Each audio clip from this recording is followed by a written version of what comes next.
My name's Miles. I'm 31, and for most of my life, I thought keeping the peace was more important than standing up for myself.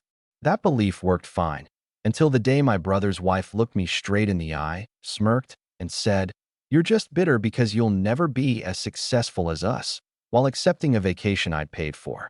Everyone laughed. Everyone except me. I didn't say much, just smiled and replied, "We'll see." That moment, quiet as it was, ended up changing everything. To understand why that sentence hit as hard as it did, you have to know my family. My brother, Aaron, is 2 years older than me and was always the golden one in my parents' eyes. Driven, ambitious, charming in that practiced way people in sales learn to be. He could sell you your own shoes and make you thank him for it. Growing up, Aaron was praised for every small thing he did, while I was the responsible one, code for the person who quietly made sure things didn't fall apart. I was the one who remembered mom's medication refills, who helped dad with the mortgage paperwork when he forgot, who picked up Aaron from parties when he got too drunk to drive. None of that ever made it into family conversations.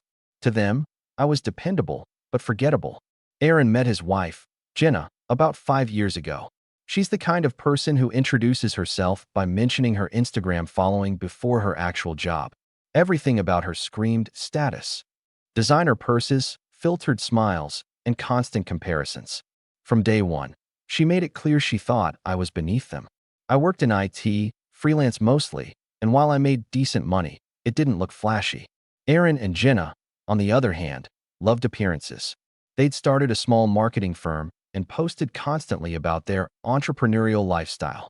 What they didn't post was that I was the one who built their company's website, handled all their cybersecurity, and helped them recover from a near-disastrous data breach for free.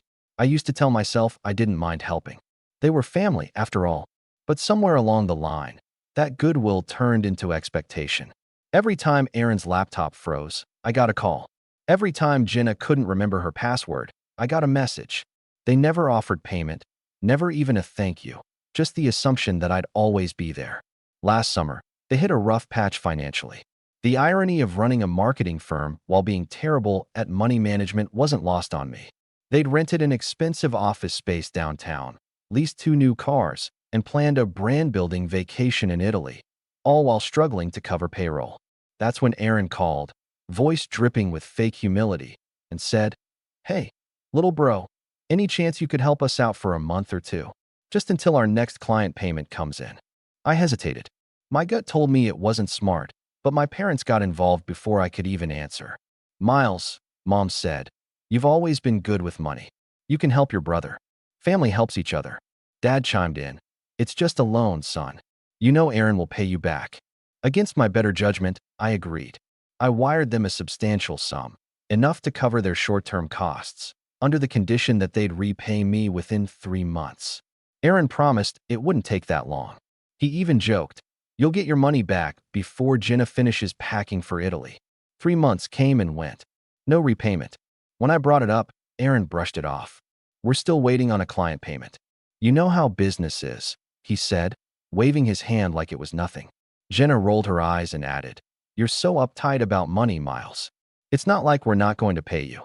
That's when I started noticing something else. Whenever I'd visit my parents, they'd talk about Aaron and Jenna's business as though it was some massive success story. "They're doing so well," Mom would gush. "They're even taking us all on a family trip next month. Isn't that generous?" I felt my stomach turn. The family trip was the one I'd quietly paid for when Aaron said they couldn't afford it but wanted to celebrate as a family. I'd covered the deposit under the assumption they'd reimburse me when business picked up. That never happened, and now they were taking credit for it, bragging about their generosity. The moment that changed everything happened 2 weeks before that trip. We were at dinner, my parents, Aaron, Jenna, and me. Jenna had just finished talking about how exhausting it was managing multiple income streams when Mom brought up the vacation again. "Miles, aren't you excited?" Jenna and Aaron really went all out for us. I looked at Jenna, who smirked over her wine glass, and said, "We figured you could use a break, Miles. You know, from your routine." She said routine like it was something pitiful. Aaron chuckled, adding, "Yeah, man, you deserve to get out of that apartment and live a little." That's when I realized they hadn't just used me. They were laughing about it. I wanted to call them out right there, tell my parents the truth, but I didn't. I just stared at Jenna as she leaned over and whispered, loud enough for everyone to hear, "You're just bitter because you'll never be as successful as us." Everyone laughed, even my parents. Something in me clicked. I didn't argue. I didn't defend myself. I just smiled and said, "We'll see." They thought I was backing down. What I was really doing was taking mental notes. After dinner, I went home and opened my laptop. I started going through every piece of work I'd ever done for their company. Every email, every line of code, every unpaid invoice. I'd built their website from scratch, maintained their servers, even set up their client portals. All without official contracts because, again, they were family. My name wasn't on the paperwork, but my fingerprints were everywhere. I started realizing how vulnerable their setup actually was. Aaron and Jenna had been sloppy with their business records. They'd mixed personal and company finances, ignored compliance regulations, and used software licenses tied to my personal accounts. I hadn't noticed before because I wasn't looking for it. But now, every oversight stood out like a neon sign. That night, I barely slept. Not out of anger, but because my mind was racing. I wasn't planning revenge, not yet. I just wanted to understand how deep this went. And the deeper I looked, the more I saw how much control I unknowingly had over their company's operations. The next week, Aaron called again, this time asking if I could help fix a little tech issue. Apparently, one of their major clients couldn't access a deliverable. Jenna chimed in from the background, her tone sharp. "Can you please just handle it? We have a meeting in an hour." I logged in remotely, fixed their mistake, and watched as their smug faces appeared on the conference call screen. They didn't even say thank you. When I reminded Aaron about the money he owed me, he sighed dramatically and said, "You really need to let this go, Miles. It's not a good look." That was the moment the switch flipped. From then on, I started documenting everything. Every message, every call, every favor I'd done. I kept it quiet, polite, even helpful. But underneath that calm, I was preparing. I didn't tell anyone, not even my parents. They were too far gone in their belief that Aaron and Jenna were flawless. When I mentioned my frustrations to Mom one evening, she simply said, "Miles, they're family. You can't expect them to be perfect." But I wasn't expecting perfection. I was expecting decency. As the trip approached, Aaron and Jenna started posting countdowns online, thanking our hard work and perseverance for making it possible. I'd scroll past their posts, a mixture of disbelief and clarity settling in. They had no idea I was watching everything unravel quietly in the background. 2 weeks later, we were supposed to meet to finalize some family plans. I showed up, calm as ever, while Aaron and Jenna laughed about new business ventures. At one point, Jenna said something that stuck with me. "You know, Miles, you're a nice guy, but not everyone's meant to lead. Some people are just better as background players." I smiled again. "Maybe," I said, "but sometimes the background changes the whole picture." Aaron laughed, not realizing that within days, that picture would look very different. After that dinner, something in me changed. I stopped trying to justify their behavior to myself. I stopped telling myself, that's just how they are. Instead, I began watching them, not out of bitterness, but clarity. The more I observed, the more I realized just how deep the manipulation ran. My parents had always treated Aaron like a star they needed to keep shining, and I was the dependable satellite that orbited around him, expected to be grateful for the scraps of warmth he occasionally threw my way. The weeks leading up to the family trip were a blur of tension disguised as small talk. Aaron called me constantly, but not to repay what he owed. He'd call asking for just a quick favor. It started with minor tech requests, then turned into bigger things. Handling their client databases, editing marketing materials, even designing a new campaign because our designer flaked, and you're just better at this stuff anyway. Each time, I reminded him I had my own clients, deadlines, and an actual life. Each time, he brushed it off with that same patronizing tone he'd perfected. "Come on, bro, don't be so rigid.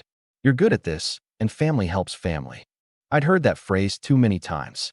Family helps family. It was a convenient shield they used whenever they wanted something.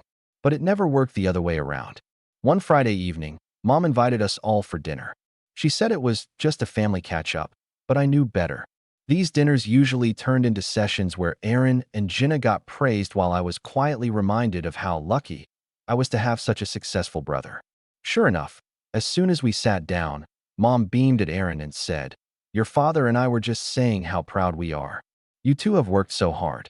We saw the photos you posted from that client meeting. The office looks so professional."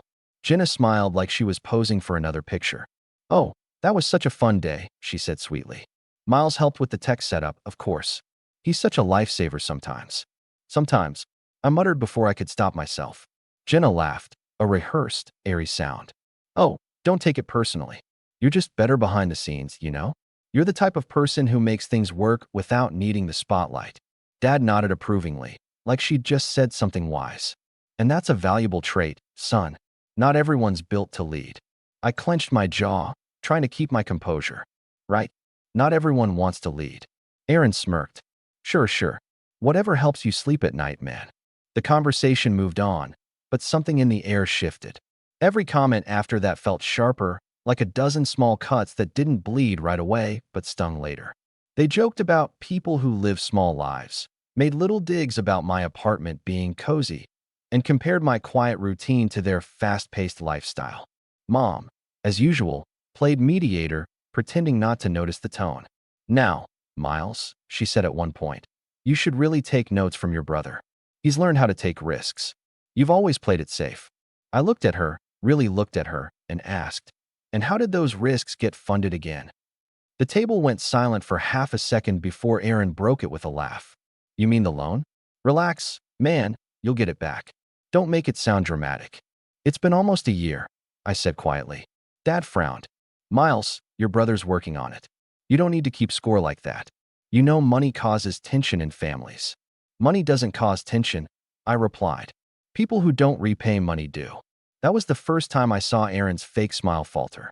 Jenna shifted uncomfortably but quickly recovered, flashing that perfect grin again. "You're so serious, Miles. Maybe that's why you're always so stressed. You should learn to trust people more." "Right?" I said, pushing my chair back. "Because trusting you has gone so well." I left early that night. On the way home, Mom texted me a long paragraph about how I needed to stop being sensitive and not ruin the trip with negativity. I didn't respond. Instead, I stared at the message for a long time, realizing how deeply the family hierarchy was embedded. Aaron could do no wrong. I could do no right. Over the next few days, Aaron ramped things up. He started using my professional reputation to benefit himself.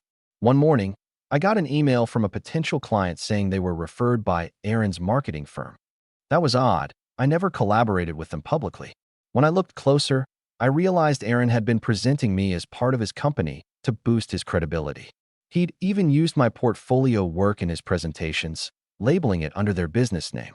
When I called him about it, he acted like I was overreacting. "Dude, relax. You're getting exposure. We're family. It's not like I'm stealing anything." "Exposure doesn't pay bills," I said. "And using my work without permission isn't exposure. It's lying." He sighed dramatically. "You really need to stop taking everything so personally. We're building something bigger here. You should be proud your work is helping the family business grow." I hung up on him. That night, Dad called. "I heard you and Aaron had a disagreement," he began, his tone that same calm, condescending one he always used when I was younger. "You need to learn to be more cooperative. Aaron's doing great things, and you could benefit from aligning with him instead of fighting him." I almost laughed. "Aligning with him?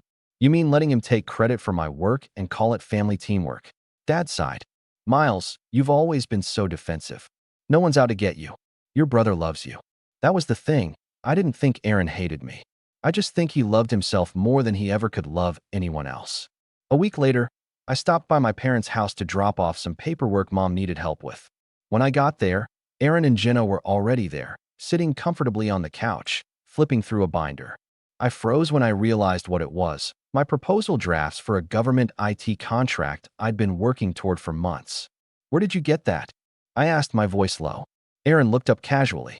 "Oh, Mom said it was on your desk, and since you're so busy, I figured I'd take a look. We've been thinking about going after similar contracts." My chest tightened. "That's not for you to take." Jenna rolled her eyes. "Oh, come on, Miles. You act like you're the only one allowed to have ideas. Don't be territorial." "I'm not being territorial," I said, my hands shaking slightly. "That's my work. You had no right."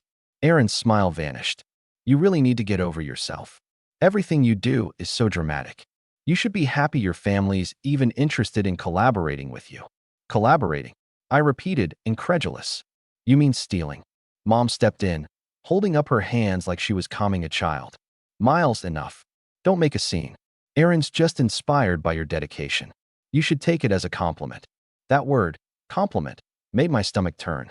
I left without another word, my mind racing the whole way home.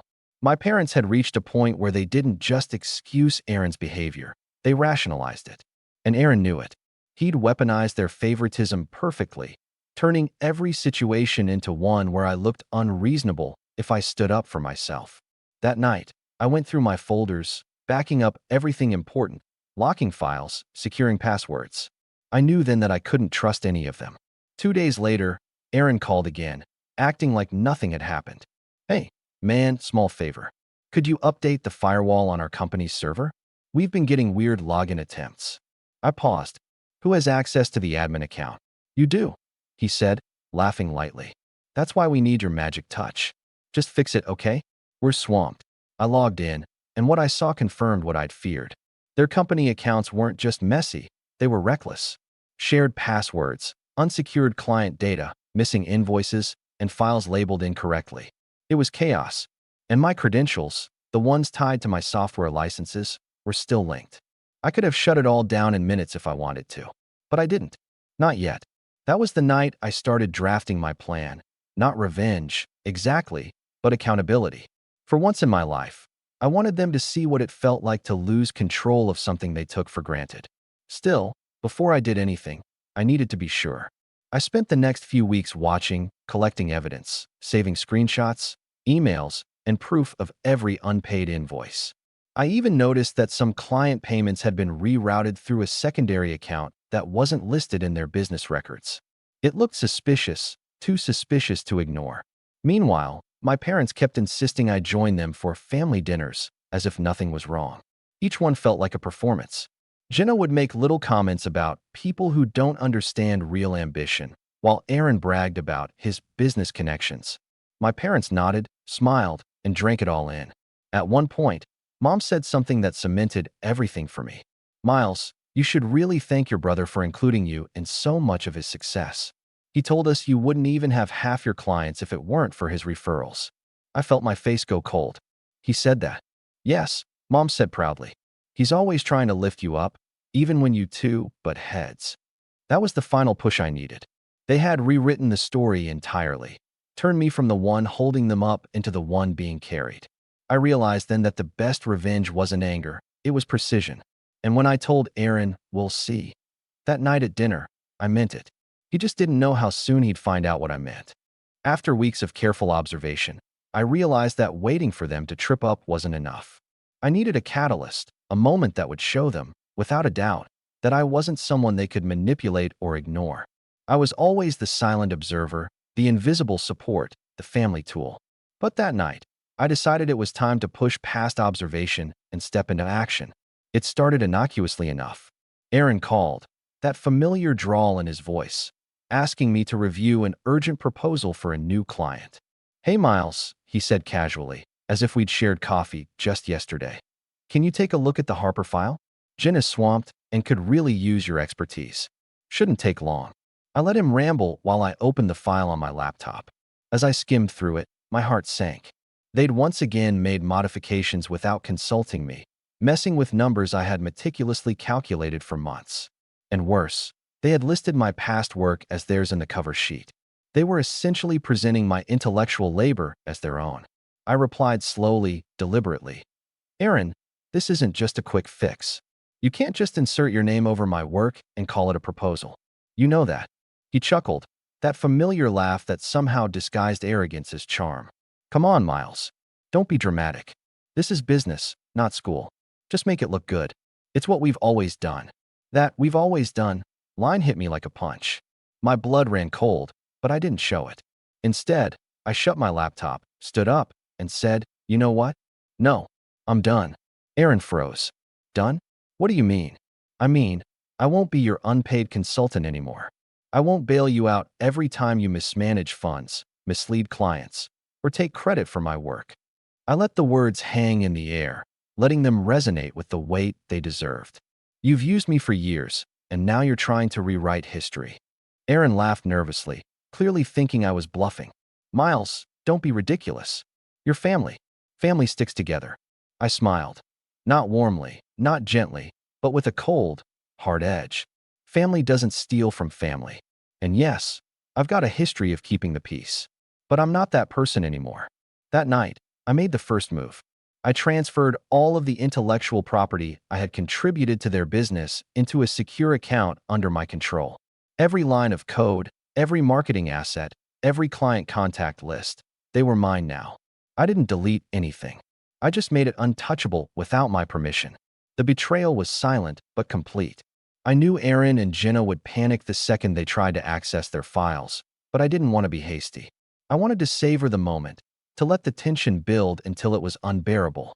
3 days later, I got my first taste of the fallout. Aaron called me at noon, his voice uncharacteristically sharp. Miles, what did you do? I did what I should have done years ago, I replied calmly. I secured what's rightfully mine. You've had access to my work for long enough without proper acknowledgement or payment. That ends now. He sputtered, fumbling over words. You can't do this. You know how much clients rely on these materials. You can't just take it away. I can. And I did. That's exactly what I did. Jenna got on the line, her voice shrill. Miles, this isn't fair. You're jeopardizing everything we've built. Not everything, I said. Just what you were never entitled to. The rest is yours, minus my labor. That was the first moment I saw real panic in them. Aaron's voice shook, something I'd never heard before. You're being petty. This is ridiculous. You're ruining us. I let him stew. I didn't respond further. Instead, I started documenting every call, every protest, every angry text they sent. For the first time in years, I felt empowered, not vengeful, not malicious, just in control. The real betrayal, though, didn't hit with Aaron or Jenna. It hit with my parents. That same evening, Mom called, her voice tight with anxiety. Miles, honey, I don't understand. Aaron says you locked all the files, that you're trying to destroy the family business. I didn't destroy anything, I said. I simply removed unauthorized access. Every line of work I've created belongs to me until it's properly acknowledged and paid for. Mom gasped. Miles, this isn't how families behave. You're supposed to be helping, supporting. We thought you were the dependable one. I couldn't stop the anger I felt from boiling over. Dependable doesn't mean a doormat, Mom. I'm done being the family scapegoat while you all cheer on people who use me for personal gain. The silence that followed was deafening. I could almost hear the gears turning in her mind as she tried to rationalize it. Dad chimed in, his tone measured, but I could hear the judgment underlining every word. Miles, this is extreme. Family doesn't act like this. You're being heartless. I paused before replying. Heartless? I think using me for years without acknowledgement, then mocking me at family gatherings, qualifies as a lot worse. I'm finally being accountable, something I wish the rest of you were. I hung up before they could respond. That night, I barely slept, but for the first time, it was peaceful. I didn't feel guilty. I didn't feel nervous. I felt liberated. The next morning, my phone exploded. 46 missed calls. Emails from Mom, Dad, Aaron, and even Jenna. Texts flooded in. Why would you do this? We're ruined. You're destroying everything. How could you betray us like this? I ignored them all. I let it build. I knew their desperation would only intensify. By mid-afternoon, Aaron's panic escalated into threats. If you don't restore access, Miles will. I laughed quietly, shaking my head. You'll what? Sue me? Try to get revenge? That's rich, considering how much you've stolen from me over the years. Jenna's voice joined the call, trembling. Miles, please, this isn't necessary. You're crossing a line. No, Jenna, I said, calm as a lake before a storm. You crossed a line years ago. I'm simply responding in kind. Throughout the day, my parents called and texted repeatedly, trying to guilt me, pleading, even cajoling. Family sticks together, Mom wrote. You're heartless, Dad texted. Aaron's messages veered into full-blown panic. Miles, you have no idea what this will do to us. But I stayed silent. I didn't reply to a single one. I didn't argue. I didn't justify. I let them stew in the consequences of their own actions. By evening, I realized something that made my chest tighten, not in fear, but in affirmation. The family that had always treated me as a secondary character, the people who had used me, mocked me, and manipulated me into submission, were now completely dependent on me. I had never felt such control over the narrative of my own life. Aaron called again, voice cracking with frustration and disbelief. "Miles, you can't do this. You're making us look like fools." I didn't respond. I was upstairs in my apartment, making a pot of tea, listening to the chaos unfold through texts and missed calls. It was like watching a storm from a safe distance. The energy was wild, untamed, and yet I was untouchable. It was the first time in years that I realized how completely I had been underestimated. Not just by Aaron and Jenna, but by my parents too. They had all assumed I'd continue to serve their interests silently, without question. And now, I finally understood the power of refusing to be invisible. That night, as I scrolled through the mounting messages, I knew this was just the beginning. They had no idea how far I could go. I had made them panic, but I hadn't even begun to leverage everything I had quietly built, documented, and secured over the years. For the first time, I felt something I hadn't in a long time: anticipation. Not fear, not anger, anticipation. Because I knew the family that had once controlled me, mocked me, and ignored me was about to experience the same helplessness they had forced me to feel. And this time, I wouldn't hold back. After that first day of chaos, I thought the storm would die down, but it didn't. If anything, it got worse. For the first time in years, my family was openly hostile toward me. And unlike the quiet digs or condescending smiles I was used to, this was raw, unfiltered panic. Aaron's texts kept coming, each one more desperate than the last. "Miles, you're ruining us. I'll fix it. Just give me access back. You don't understand the consequences." Meanwhile, Jenna's messages veered from pleading to condescending, trying to guilt me while acting like I was overreacting. My parents, true to form, alternated between panic and passive-aggressive scolding. "Miles, family sticks together. You're being cruel. How could you do this to your own brother?" At first, I felt a twinge of guilt. Not because I had done anything wrong. Nothing I did was unjustified, but because it was so surreal to see my own family treat me like this. The emotional weight hit hard. I couldn't sleep, couldn't eat properly. Every time my phone buzzed, I braced for the next wave of blame. For a week, I was a mess. I kept looking at the files I'd locked, the proposals I'd secured, my proof of every unpaid favor, every overlooked effort. And for the first time in years, I realized just how alone I really was. That loneliness was a sharp, painful feeling, one I hadn't fully acknowledged before. My parents had always been there, in their way, but now I could see the truth. Their loyalty was only ever performative, conditional. Aaron's success was a facade propped up on my work, and Jenna's admiration of herself came at my expense. I felt like I had reached the bottom, not financially, not professionally, but emotionally. I'd been betrayed by the people who were supposed to support me unconditionally. I spent that first week in a blur of anxiety, exhaustion, and reflection. I considered giving in, unlocking the files, letting them off the hook. The rational voice in my head whispered, "It's your family. Just make peace. Don't escalate." But each text, each call, each gaslighting attempt only hardened my resolve. I realized that giving in now would be worse than the emotional exhaustion. It would be surrender, proof that years of being taken advantage of were justified, proof that I was the subordinate, forever invisible. So I withdrew. I stopped answering calls and texts. I didn't check my emails for days. I went for long walks in the early morning, just me and my thoughts, letting the cool air calm my nerves. I reconnected with small routines I had abandoned: reading, journaling, making coffee exactly the way I liked it, cooking meals that weren't just functional but enjoyable. Slowly, painfully, I started rebuilding myself. At first, it was just survival, holding on to my sense of self amidst the chaos. But then, something shifted. I realized that being the silent observer, the dependable one who never demanded recognition, had its advantages. I had knowledge, resources, and leverage that Aaron and Jenna would never suspect I could wield. They assumed I was powerless because I rarely asserted myself. That assumption was about to be my greatest strength. I began documenting everything meticulously.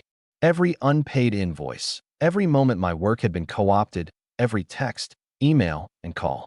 I made copies of proposals I had submitted for other clients, contracts I had drafted, even the back-end coding of their website. I knew I had built their entire infrastructure without formal recognition. Now, I had proof, in black and white, that the success they flaunted wasn't theirs alone. But I didn't act immediately.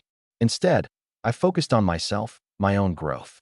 I invested time in my freelance clients, optimizing workflows, networking, and quietly taking on new projects. I discovered that working independently, without the constant stress of family drama, allowed me to actually thrive. Income increased, confidence returned, and for the first time in years, I didn't feel tethered to anyone else's expectations. It was during this period of quiet rebuilding that I realized I had more power than I ever imagined. Aaron and Jenna were reckless, sloppy, and dependent on systems I controlled. They were overextended financially, relying on client accounts, software licenses, and proposals that were tied directly to me. If I wanted, I could paralyze their business in an instant. But instead of acting impulsively, I waited.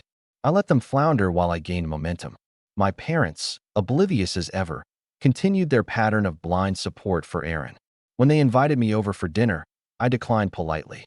"I'm busy with work," I'd say. "Maybe another time." Each refusal was a small act of autonomy, a reclamation of control. They didn't push too hard at first, but over time, the disapproval in their messages grew.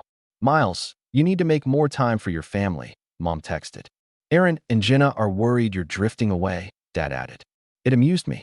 They assumed I was still emotionally bound, that I would bend under the weight of guilt or obligation. They underestimated how much clarity and self-respect I had gained during the week I had spent in isolation, rebuilding my life. I also began laying the groundwork for a quiet form of revenge. I didn't want confrontation. I wanted inevitability. I started drafting contracts for intellectual property, formalizing every freelance relationship, and creating secure backups. Every time Aaron or Jenna asked for help, even a small favor, I delayed politely, citing client deadlines or technical conflicts. I didn't refuse outright. I simply began to establish boundaries they couldn't ignore. Meanwhile, my life improved in ways I hadn't expected. Freed from constant emotional manipulation, I slept better, worked better, and felt more grounded. I started exercising consistently, eating better, and even took short weekend trips to recharge. I was reclaiming not just my professional credibility, but my personal sense of worth. The more I invested in myself, the less the chaos at home affected me. Despite all this, the sting of betrayal lingered. Every time I saw a post from Aaron or Jenna flaunting a business trip or client success, I felt the old familiar ache of being overlooked. But I no longer let it control me. I documented it, noted patterns, and prepared. If they wanted to flaunt success built on my work, I would let them, until the moment when their carefully constructed facade became irrelevant. By the end of the month, I had built something stronger than resentment, a plan. Not one fueled by rage, but by precision and strategy. I would not react impulsively. I would not escalate without reason. Instead, I would allow their overconfidence, their entitlement, and their recklessness to become the very tools of their undoing. Every unpaid invoice, every stolen idea, every dismissive comment, they were all assets in my quiet ledger of accountability. And in the process, I discovered something remarkable. Independence is power. The very thing my family had mocked me for, the quiet, dependable, behind-the-scenes diligence, was the foundation of control. Aaron and Jenna had assumed that because I had always been nice, I would never act decisively. They had no idea how much they had underestimated me. One night, I sat at my kitchen table with a cup of tea, reviewing the secure backups and the documents I had compiled. My phone sat quietly in the corner, the unread messages from Aaron, Jenna, and my parents blinking like distant thunder. I smiled, not with malice, but with calm certainty. I had reached rock bottom, emotionally exhausted, isolated, and unrecognized, but I had also risen. I was stronger, more self-reliant, and fully aware of the leverage I now held. The realization hit me like a wave. I didn't need their acknowledgement. I didn't need their approval. I didn't need their money or their praise. All I needed was patience and precision. The tools, the knowledge, the leverage, they were mine and mine alone. And that's when I made the decision. I wouldn't just walk away from my family. I would rise above them, quietly, deliberately, ensuring that when the moment came, they would finally understand what it meant to take someone like me for granted. I didn't know exactly when the moment would come, but I knew it would. After a few weeks of watching them flail and savoring the quiet confidence that comes from knowing you're not the only one who can hold the map, I realized I needed more than leverage. I needed legitimacy. Locking the files and documenting everything had rattled them, but if I wanted the outcome to be permanent, I couldn't rely on panic alone.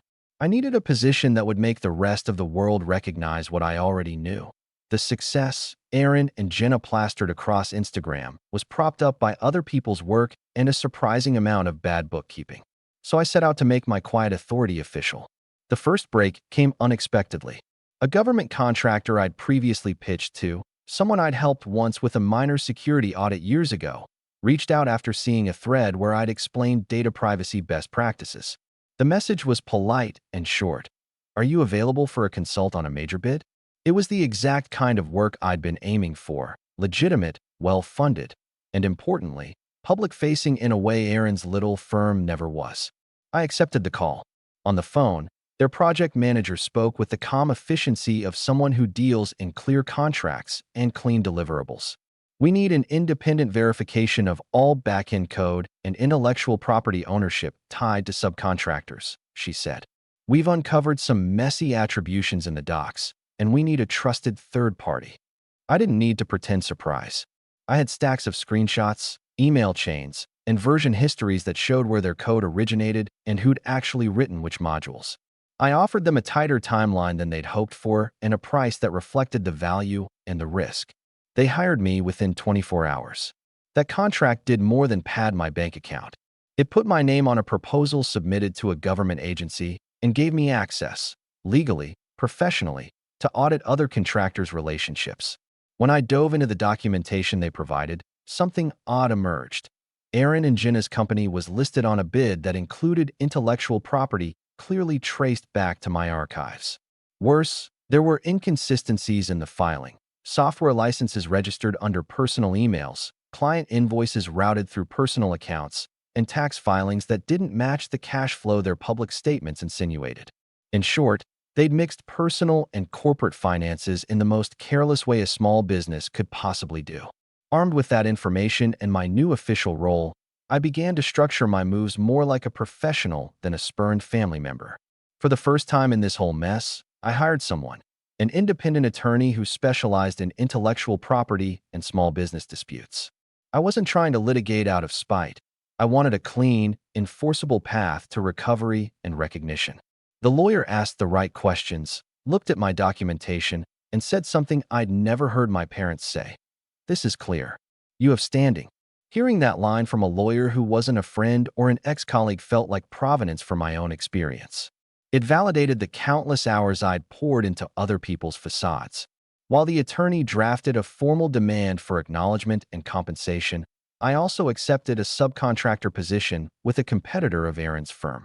It was a quiet move. No press, no social media posts, just a professional agreement stating I would provide certain services directly to that competitor. It accomplished two things. It lined up alternative revenue, so I didn't need to rely on any repayment, and it made it more difficult for Aaron to claim he couldn't access necessary deliverables because we lost our tech guy. I was the tech guy for multiple players now, and that made my role in the local market undeniable. I spent late nights polishing a professional narrative for myself, updated portfolio, clear terms of service, and airtight contracts that protected my future work. I started requiring written agreements and upfront payments, three things I'd been too nice to demand in the past. With every contract I signed, I felt the old version of me receding. The person who said yes to everything for fear of family fallout was fading, replaced by someone who measured favors by their effect on his life. Then there was the financial discovery that tightened the noose around their confidence. While doing a background check for a prospective client, routine for the contractor I was advising, I spotted a public notice, a tax lien filed against a company that used Aaron and Jenna's business address. The notice was dry and bureaucratic, but the line item, unpaid payroll taxes, stood out like a neon sign. Payroll taxes don't happen by accident. They happen when bills are ignored or siphoned. I cross-referenced a few names and realized some client payments had a trail that led to an account name Aaron and Jenna used for personal expenses. It wasn't definitive proof of fraud, but it was enough to make a prudent client ask hard questions and even more than enough for a competent auditor to start digging. I didn't broadcast any of this to my family. I could have, but drama for drama's sake was never my style. Instead, I fed the legitimate concerns to the contractor and let them follow the paper trail. As professionals, they knew what to do: formal inquiries, verification of ownership, and requests for original documentation. When those requests came in, they forced Aaron and Jenna into uncomfortable corners they'd always avoided because friends and family had shielded them. Their reaction was predictable and useful: panic, excuses, and increasingly reckless attempts to cover tracks. Jenna started messaging me again, but with a different tone: terse, apologetic, borderline pleading, as if she'd suddenly realized I wasn't just a convenient problem solver. Aaron tried to maintain bravado in public, but his calls smelled of smoke. He even tried to patch things by posting vague, performative gratitude on social platforms, grateful for the community, big changes ahead, while privately begging people who owed him favors to hold off inquiries. It was amateur hour at its finest. Meanwhile, my own life continued to improve. Without the shadow of unpaid favors and emotional labor hanging over me, my freelance business grew in ways I hadn't dared hope for. I took a couple of quiet, well-chosen projects that paid well and required me to be visible in the right circles. I declined invitation after invitation to family events with polite notes: "I'm booked that weekend. Maybe next time." That simple boundary reinforced a new image of me: someone with priorities, someone with a calendar other people needed to check. It was small, but in our family dynamic, it was seismic. The last thing I did before making my next move was perhaps the bravest.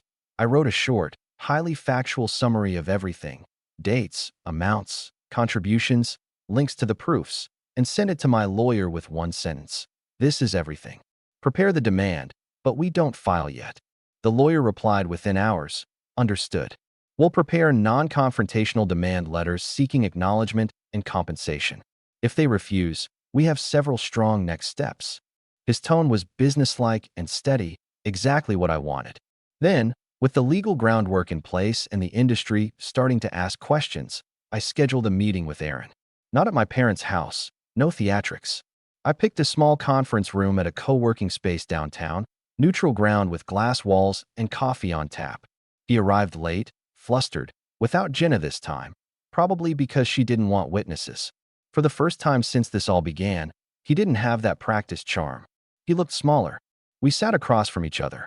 I slid an envelope across the table. It contained a concise, professional list of contributions and the exact amount I was requesting for past work, plus a timeline for repayment or acknowledgement.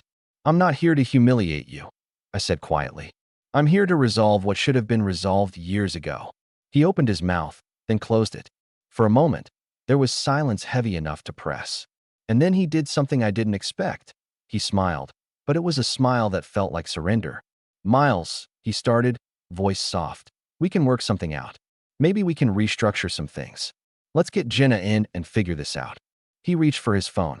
That was the exact moment I had been working toward: a fork in the road. He could choose to handle this with the dignity he'd so rarely shown, or he could try his old tactics: appeal to family, spin stories, delay, and hope the storm passed. I sat there, envelope on the table, watching him weigh the options. I had the power to push, to file the demand and make this public, or to hold back and give them a chance to do the right thing quietly. I realized then that revenge wasn't the point. It was leverage, and leverage was a choice.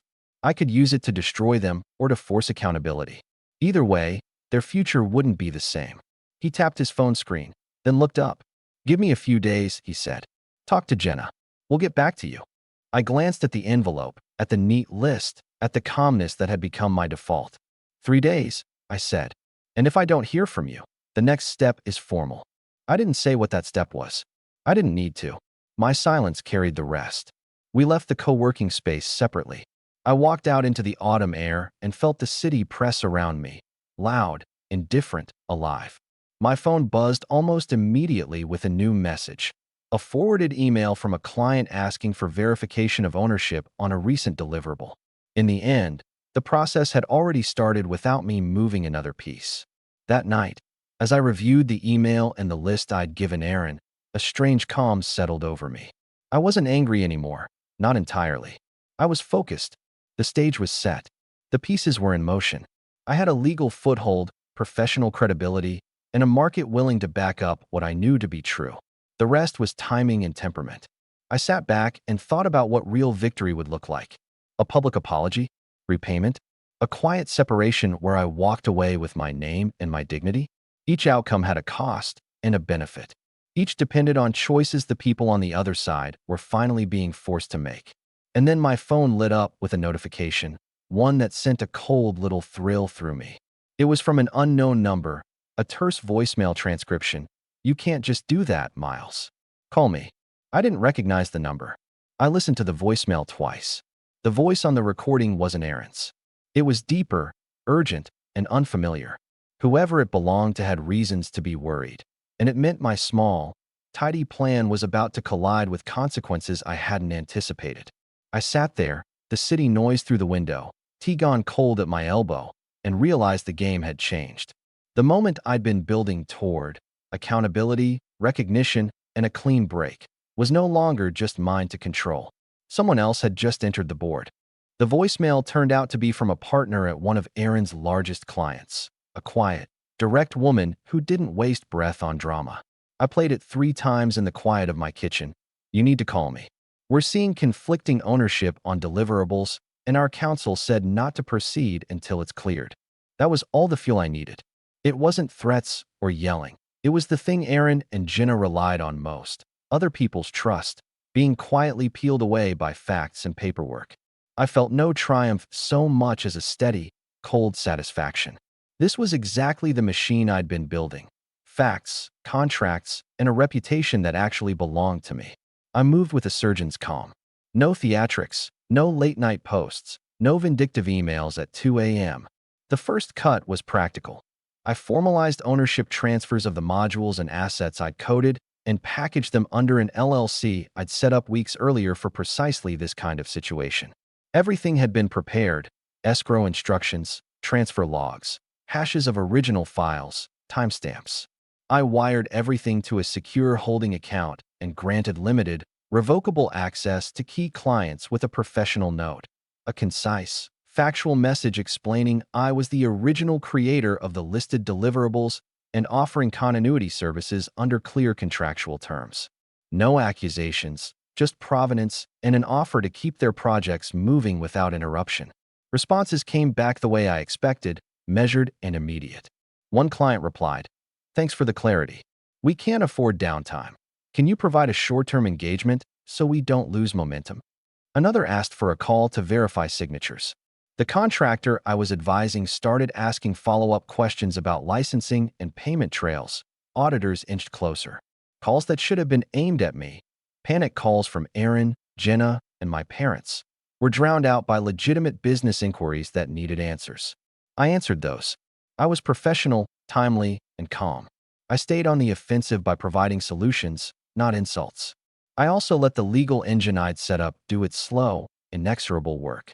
My lawyer sent the demand letter: concise, unemotional, and firm. Acknowledgement of contributions, compensation for past services, and an offer of a mediated settlement. It wasn't a sword. It was a clear path that forced them to choose between transparency and, more damaging, public escalation. That letter landed on Aaron's inbox like a measured slap. It was evidence, not rhetoric. He reacted the way people always do when their scaffolding is removed. He flailed, then tried to bargain. He texted me promises and pleas. He called begging for a meeting. I gave him a single option: a professional settlement or a formal process. He chose to stall. It was an instinctive, old tactic: hope the storm passes, and one that would cost him. The real, satisfying turn wasn't legal theatrics. It was simple logistics. While Aaron was buying himself time, clients were looking for a safe pair of hands. I offered short-term contracts with clear terms, timelines, and invoices that didn't funnel through personal accounts. My competitor partner, quiet, respectable, the one who'd first brought me the contractor gig, began absorbing tasks that Aaron's firm could no longer credibly deliver. Within days, deliverables that Aaron had been scheduling started showing up under my oversight. It wasn't dramatic. No shouting, no public shaming posts. Just reliability where there had been chaos. Contracts moved. Payroll kept its date. The difference in professionalism was stark. Financial pressure followed. A client put a hold on payments pending ownership verification. Another requested audits that found the mixed account breadcrumbs I'd already documented. Payment processors sent notices. Vendors asked for cleared funds. Aaron's small company couldn't operate on reputation alone once the receipts and signatures were questioned. Their line of credit flagged unusual activity. The offices they rented, an indulgence they'd always touted as a sign of status, suddenly mattered less than the cash flow that paid for them. When payroll reports didn't reconcile with declared liabilities, creditors leaned in. What felt most satisfying, and what I'd actually been aiming for all along, was the quiet reallocation of respect. My parents, who had applauded Aaron's Instagram victories for years, were now fielding calls from family friends and distant relatives asking muted questions. Is everything okay at the firm? The protectiveness they'd shown Aaron shifted, awkward, confused. I received one message from Mom that wasn't a plea or a guilt trip but a short, stunned line. We didn't know. I didn't reply immediately. That one sentence said more than any shouting match could. Aaron's breakdown came in a polite, desperate email to me and the lawyer asking for a settlement arrangement and an extension on payroll. He proposed paying partial sums, asked for backdated attribution on websites, and begged us to avoid public action. It was the same vocabulary of charm and manipulation he'd always used: appeal to sentiment, avoid specifics, delay. My lawyer responded the way a good lawyer does, with a clear deadline and a notice that without agreement we would proceed to formal claims and share provenance documentation with key clients and platforms. The implied next step was exposure, and exposure would cost them public trust and, almost certainly, contracts. I set the meeting for 3 days later. Neutral location. Short agenda. I wanted to see his face when confronted with what professionalism looks like after years of entitlement. I wanted him to consider the ledger of favors, the invoices, the timestamps, the emails he'd used as stepping stones. I wanted him to realize that family was no longer an automatic shield. On the morning of the meeting, I received one last message before heading out. It wasn't from Aaron. It was from a senior contact at a bank. We've been asked to freeze outgoing transfers associated with company name, pending review. That was the soundproof click of the last prop falling. They still had choices: settle quietly, admit fault, repay. Or they could fight, drag the thing into court, and watch the paper trail grow teeth. I walked into the conference room with the envelope in my hand and a quiet steadiness I'd only found over the past months. Aaron arrived 10 minutes late, flustered, looking smaller than I remembered. Jenna wasn't with him. He sat down and opened his mouth. Before he could speak, my phone buzzed with another email. I glanced down. A client had accepted my short-term proposal and signed the first invoice. The sound of pens scratching in a different room, decisions being made, felt oddly like applause. I looked up, and Aaron's face shifted from pleading to panic when he noticed the calmness in my eyes. He stammered, "Miles, please." I laid the envelope on the table, slid it toward him, and said, quietly, the words that had carried me this far. "You used to assume I would always be the safety net. Today you'll decide whether you'll rebuild differently or whether you'll lose the net entirely." He started to argue, then stopped.